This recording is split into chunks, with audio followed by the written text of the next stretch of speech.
Pertsona hauek, gazte zein heldu, etorkizun handia dutenek zein ibilbide oparoa egin dutenek, berreteako ikerlariai eskatzen zaien ezaugarri bi arrakasta handiz uztartu dituzte.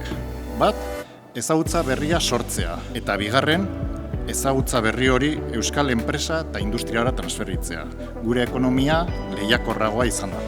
Emaitza hauek lortzeko guztien ekarpena izan dugu eta bereziki gaurko sarituena.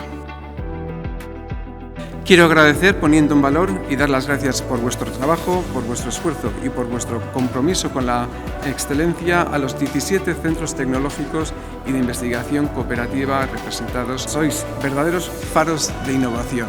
Zuen lana ezinbestekoa dugu Euskadik etorkizunari aurre egin ahal izateko.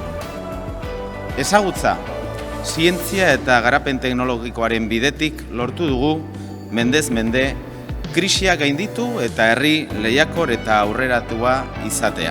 Ezagutza sortu, ezagutza partekatu eta ezagutza aplikatzeko izan dugun gaitasunari zor diogu, nire ustetan, neurri handi batean gaur daukagon ongizatea. Horretarako, pertsonak zarete, pertsonak gara gakoa. Talentuan jarri behar dugu fokoa, zuen lankidetzarekin. Eta horretarako, elkarlana, lankidetza, saretzea. Hoiek dira ingrediente benetazko importantea. Arrakasta lortzeko biderik hoberena. Zorionak eta gaur gozatu eguna merezi duzu eta.